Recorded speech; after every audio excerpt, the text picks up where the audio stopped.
Certo, ô Fabiane, quer aproveitar para falar como o Corinthians recebe o Alisson? Bora sim. Primeiro que a gente tem comentado um pouco aqui, eu fui atrás, porque esse negócio do Alisson já tá palavrado há algumas semanas, né? Mas de como a comissão técnica do Corinthians pretende usar o Alisson. E a ideia é tê-lo, considerando que o Corinthians hoje tem como esquema tático principal um losango de meio campo, é ter o Alisson como esse vértice aí do lado direito. Então você tem o Ranieri como um homem inicial do meio campo. À frente dele, você pode ter, por exemplo, o Alisson e o Matheus Pereira, ou o Alisson e o André, por exemplo. Aliás, o garoto André ontem fez mais um grande jogo pelo profissional do Corinthians, sendo o cara pela direita, um segundo volante. Mas isso não anula a busca do Corinthians por meio-campistas no mercado. A ideia é ter mais algum jogador para concorrer com o Ranieri, até porque o Martinez, que seria esse cara, não voltou. O prazo que a diretoria do Corinthians, na terça-feira, foi na terça, o Matheus Pereira foi apresentado, conversei com alguns membros da diretoria do Corinthians, perguntei, e o Martinez, hein? E eles falaram, acho que até sexta tá aí. Hoje, a informação que eu tenho é que ele não apareceu, tá? Não treinou, ele tá na Venezuela para um processo de reemissão do seu passaporte, as folhas do passaporte acabaram e não voltou até agora. E aí faço um convite à nossa audiência, PDV, porque hoje, 7h40, Marcelo Paz, com exclusividade, fala a Rádio Bandeirantes no Esporte em Debate, hein? Então vem um grande papo aí, esclarecer situações como essa do Martinez, a própria do Alisson, pra gente ter um melhor entendimento do que está rolando no Corinthians.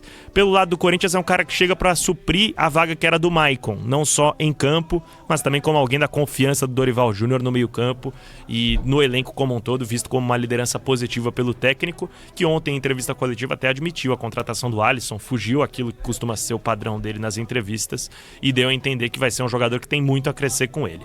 Certo, PDV, de Corinthians e Alisson, é isso. Boa, daqui a pouco a gente fala mais de Dorival, o jogo de ontem, né? O Corinthians tem motivo para estar na bronca com a arbitragem.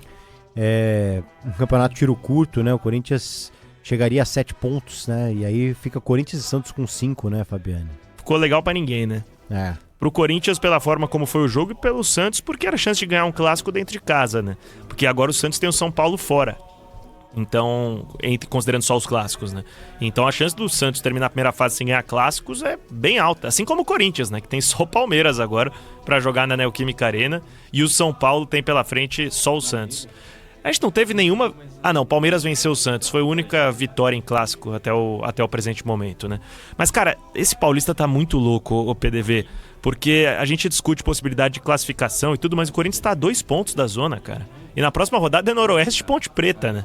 Então o Noroeste deve pontuar. São Paulo tem que ficar muito esperto com essa zona do rebaixamento. Tá com 1 ponto de vantagem. É o primeiro time fora da zona. E a gente acabou de passar da metade da primeira fase, né? Então a chance de muito clube aí de tentar se reorganizar para a reta final, né? Exatamente. O Rogério Olimpo diz aqui, boa noite. Rafinha Caneco foi rebaixado com o Grêmio, não esqueça disso. Por isso foi para o São Paulo. Tô certo? Foi rebaixado. Aliás, o Rafinha e o Alisson foram rebaixados pelo Grêmio e aí apareceram no São Paulo. O Diego Souza, o Douglas Costa. Tinha gente boa naquele time do Grêmio. Foi um rebaixamento improvável do Grêmio. Foi, total. Um rebaixamento improvável quando o Grêmio viu... Cara, tanto que o Romildo Bolzan, ele estava se projetando para tentar ser governador do Rio Grande do Sul. E eu já vi o Rodrigo Capello falando sobre que esse rebaixamento do Grêmio foi muito ruim para o processo de reestruturação financeira dos clubes do país, porque o Grêmio, naquela época, adotou um processo de austeridade, estava num caminho legal, e aí cai, tem que começar tudo de novo, né? Tudo de novo, exatamente. E o Rogério completa aqui que vocês são da imprensa marrom. Não entendi, Rogério, Esse por quê? Era um termo muito utilizado por Roque Cittadini, que é um político muito conhecido do Corinthians, que ele falava imprensa marrão. Isso, marrão, tá dizendo marrão. aqui. Mas o que significa? Cara, eu nunca entendi. Deixa eu pesquisar aqui. Que é como se um fosse... cunho pejorativo, de sensacionalismo. Tem a ver com sensacionalismo? Isso. Tá, entendi. Porque tem chapa branca, né? Que é aquela coisa meio...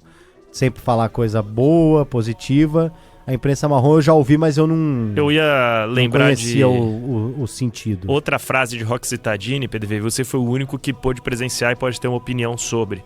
2002, ele falando que o Kaká do São Paulo, o Kaká Ricardo Zexon do Santos Leite, era pior que o Gil, atacante do Corinthians. E aí, PDV? Ele falou isso? Falou. Pô, mas o Gil no Corinthians muito. Foi melhor que o Kaká no São Paulo. Jogava acho que não muito. tem muita dúvida, né? Mas acho que o Gil já era mais velho que o Kaká, né? Não tanto, viu? Não tanto? O famoso Gil da Esfirra, né? Gil da Esfirra. Vale tudo, Gil? Deixa eu... Já foi na Quer chamar esfirraria o do Brito? Gil? Nunca Lá fui. na Moca eu fui já. Boa. Rádio Boa. Católica, lembra? Esse é um dos primeiros memes da internet, né? Essa entrevista do vale tudo, Gil. Ele fala, vale tudo, só não vale, né? Enfim, E aí o repórter ou o apresentador fica, uma rádio católica. Sensacional. Mas cruzou gerações, viu? Esse áudio, cara. esse áudio Você abre a internet, tá por aí ainda. Espetacular.